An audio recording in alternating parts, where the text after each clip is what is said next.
Hoje é um dia muito especial para nós, Igreja de Nosso Senhor Jesus Cristo, nascida do seu sangue, lá na cruz, da água que jorrou, então ali nasceu a igreja, que ganha a sua maturidade em Pentecostes, para ir para todo o mundo espalhar esta boa notícia, a nossa paternidade com o Divino Pai Eterno.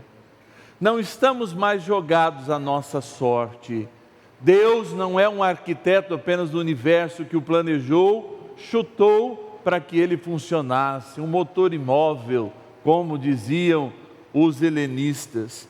Deus é presente, Deus se faz história. E diferente de Adão, o primeiro homem que era imaculado em sua conceição, sim, o bom Jesus teve uma família.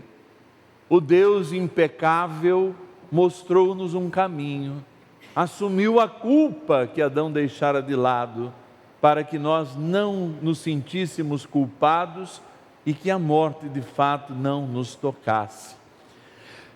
Mas falar de paternidade no dia de hoje não é uma coisa tão simples, visto que cada vez mais nós homens, de fato, temos perdido o que nos é essencial, a proteção, a própria masculinidade, e essa realidade que junto com a mulher formam o máximo que a revelação pode nos dar, colaboradores da experiência da criação, pois o ato afetivo e sexual é aquele ato sublime, quando homem e mulher participam da criação, ao fornecer a sua própria vida, o seu próprio prazer, o seu próprio deleite, como a natureza nos deu, para de fato fazer com que Deus faça nascer um novo homem, uma nova mulher, uma nova pessoa. Mas é claro que nós cristãos sempre temos que nos identificar como aqueles que caminham com os pés no chão, mas sem a cultura do chão, sem a cultura da poeira, porque quem se arrasta na poeira é a serpente, que para nós é o símbolo do início do pecado, mas nós somos como que águias, ou seja, na expressão paulina, já conseguimos antever uma realidade que quem não tem fé não vê, e por isso nós experimentamos essa paternidade.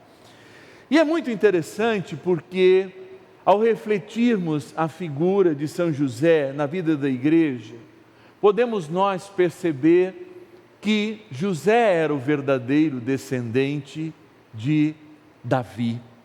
Ele era da casa de Davi. Até por isso, possivelmente, não morava nem em Belém e nem mesmo em Jerusalém, devido às inúmeras insurreições que haviam, querendo colocar um da descendência de Davi novamente no trono, que até então era dado a Herodes, alguém que tinha apenas uma avó, judia da religião, embora ele tivesse nascido na Judéia. Mas falar da descendência de Davi, como a promessa do seu filho Salomão, que assim aparece, é lembrar de modo muito especial esta paternidade que não é de DNA, mas é uma paternidade no amor. A lei impõe, até hoje, quando nós vamos vislumbrar a lei, que um pai é aquele que definitivamente se faz o teste de DNA e se comprova que pelo menos metade dos seus gametas vieram deste homem. Isso é sob o jugo da lei. Sob o jugo do coração, nós sabemos, como eu que tive um pai biológico presente, mas sobretudo também aquele que de fato me ensinou um bom José, um tio que foi o meu bom José na minha vida, que este ato de amor, desta adoção amorosa, é muito maior do que qualquer experiência biológica, do que qualquer ligação de vida ou mesmo de proximidade. É de fato uma adoção espiritual. E é interessante que isso acontece na casa do Filho, segunda pessoa da Santíssima Trindade. quando um descendente de Davi passa o que era contraditório para a época, o reinado, de fato a responsabilidade de ser da descendência por uma adoção amorosa. José é quem adota amorosamente Jesus. Mas tudo isso seria compreendido de modo ainda muito maior e de modo ainda muito mais extraordinário na cruz, que nos revela uma coisa talvez que poucos de nós conheçam, por vivermos uma catequese muito superficial. Nós fomos adotados por Deus Pai e fomos adotados em Cristo. Cristo nos tornou filhos e, portanto, o Pai, ao aceitar a justiça com o seu Filho, que morreu inocente, sendo Deus, por cada um de nós, nos admitiu de novo ao paraíso. Admitiu-nos ser, de fato, uma adoção no amor, uma adoção na verdade do amor. Hoje, a psicologia dos sentidos de Viktor Frankl, a freudiana, Lacan, falam da importância do pai e da mãe, da figura paterna, da figura materna na formação do caráter. Nós não estamos falando de outra formação a não ser do caráter. E é por isso que o Verbo se fazendo carne nos ensinou a olhar para a Imaculada, dispensando todas as apresentações, mas também para São José, como um homem que de fato, na sua justiça, e como um homem beirando a perfeição, justo como era, não estragou jamais, nenhum momento, a relação de Jesus com Ele mesmo, do Pai. É claro que não havia debilidades no Cristo, a ciência infusa e tudo aquilo que aprofunda o mistério da encarnação e da Santíssima Trindade. Mas São José é o modelo. E é por isso mesmo que tanto o Evangelho de hoje, como em inúmeros momentos da vida, nesses anos que São José passa sendo essa figura maravilhosa na vida de Jesus, ele é chamado de Pai pelo Deus que o criou. Ele é obediente, Deus é obediente a duas criaturas suas, a Imaculada e a São José. E como nós não seríamos capazes de imitar tamanha grandeza de um homem e de uma mulher? Ele com a responsabilidade do cuidado, sim, porque logo depois de Maria ser decretada imaculada como um dogma da igreja, São José é de fato decretado também, não como um dogma, mas como uma verdade de doutrina certa, como patrono da Igreja Universal. Aquele que, portanto, faz com que, com a sua força, com a sua virtude, aquele que faz com a sua masculinidade, o Verbo ser defendido, aquele que faz com os seus recursos, a mão, o trabalho que o próprio Deus, enfim, no Primeiro Testamento nos mostrara e nos revelara que fora fruto do pecado quando caímos do paraíso.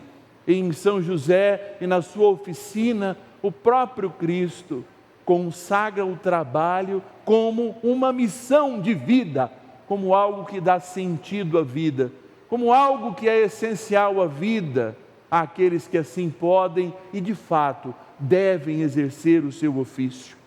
Assim, como diz Teresa de Ávila, São José não aparece à toa nas nossas vidas. Não apareceu na minha, que tenho o privilégio de todos os dias, neste canal de televisão, falar de São José, pelo menos 1h30 por dia, lá 1h30 da manhã, de semana 10h30 e às 5 da tarde, aos finais de semana, enfim, nas missas votivas, quando contando com aqueles que beneficiam essa obra, filhos e filhas de São José espalhados por todo o Brasil, nos ajudando nessa transmissão, ajudando na transmissão de segunda-feira, me dão a oportunidade de conhecer cada traço de São José na vida dos homens que testemunham muitas vezes com o seu nome, a sua dignidade, como foi hoje pela manhã. Hoje pela manhã eu estava na paróquia celebrando às 6 da manhã a primeira missa das festividades de São José, lá no Ipiranga, São Paulo. E um senhor de muita idade, já beirando os 90 anos, na minha caminhada na lateral da igreja, para a procissão de entrada, parou e me contou um testemunho, não permitiu que eu reproduzisse, mas um testemunho que de fato é um testemunho público, por isso que ele disse: padre, não fale isso para as pessoas, mas do que era impossível e do que se tornou possível, do que era de morte e aquilo que de fato deu a vida, do milagre que ele foi conduzido até diante de Jesus por São José, como se o carregasse nos braços. Quando eu vejo uma pessoa que, passando por isso lá aos 18, 19 anos, viveu até os quase 90 anos para dar esse testemunho a um sacerdote da roça que estava naquela manhã, tudo aquilo me emociona muito grande, porque de fato eu poderia contar na minha vida inúmeros momentos em que São José de fato fez com que a sua intercessão valesse em minha vida. Mas como aquele homem que foi levado no colo por São José em um momento, um grande incêndio em São Paulo, e deu aquele testemunho, eu vou dizer para vocês, me parece impossível não crer no impossível que pode ser realizado pela intercessão de São José. E nessa noite que de fato dá uma pausa em todo aquele espírito quaresmal para a gente viver alegria, eu creio que São José não tenha diferente escolhido de fato tão oportunamente ser celebrado na maioria dos anos dentro da quaresma, porque ele é o homem do silêncio, ele é o homem da verdade, ele é o homem que faz as coisas e não sai para o mundo para contar. Ele é um homem que carrega inclusive outros homens no seu braço, e o que parece impossível fica muito possível com a sua intercessão.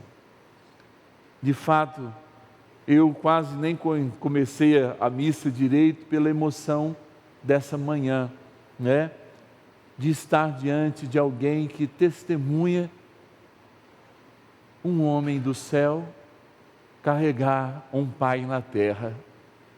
E dizia esse homem a São José: como o Senhor teve um filho, eu também tenho, e não posso morrer aqui.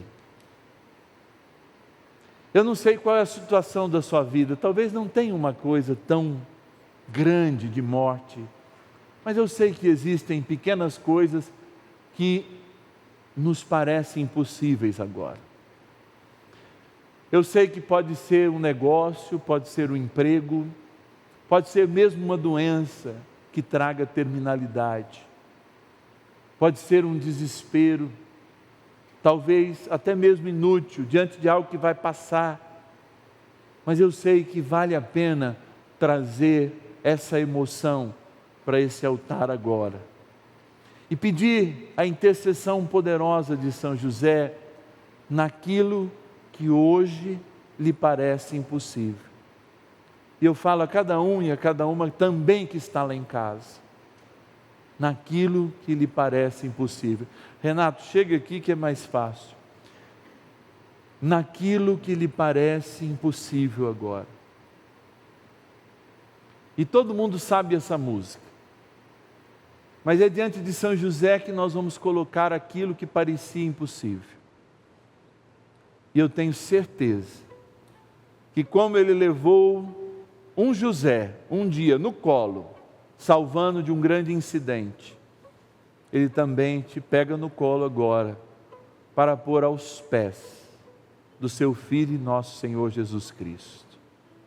O Deus que lhe chamou de Pai é o Deus que escuta a sua intercessão nesse momento.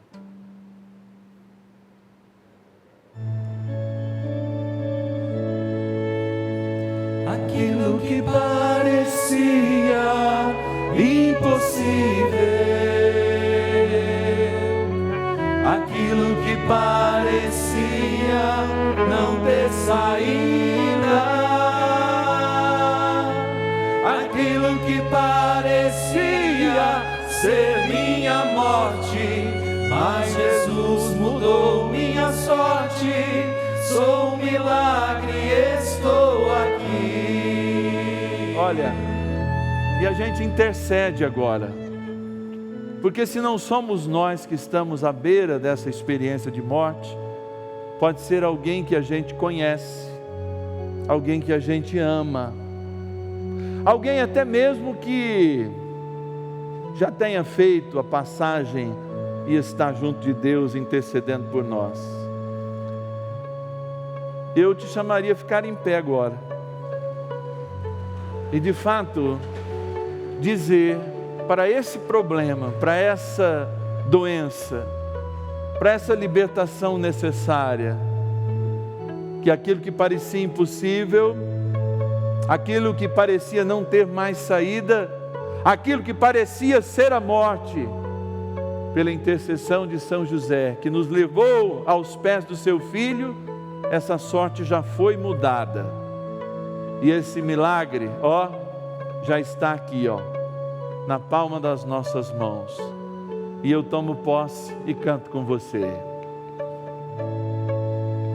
Aquilo que parecia impossível. Vamos cantar? Aquilo que parecia não ter saída, aquilo que parecia ser minha morte, mas Jesus mudou minha sorte. Sou um milagre, estou aqui. Eu quero ver se vocês estão cantando. Vamos deixar eles cantar? Vamos ajudar só no começo. Vamos fazer o Brasil ouvir agora. Mas antes tem que ouvir o nosso coração.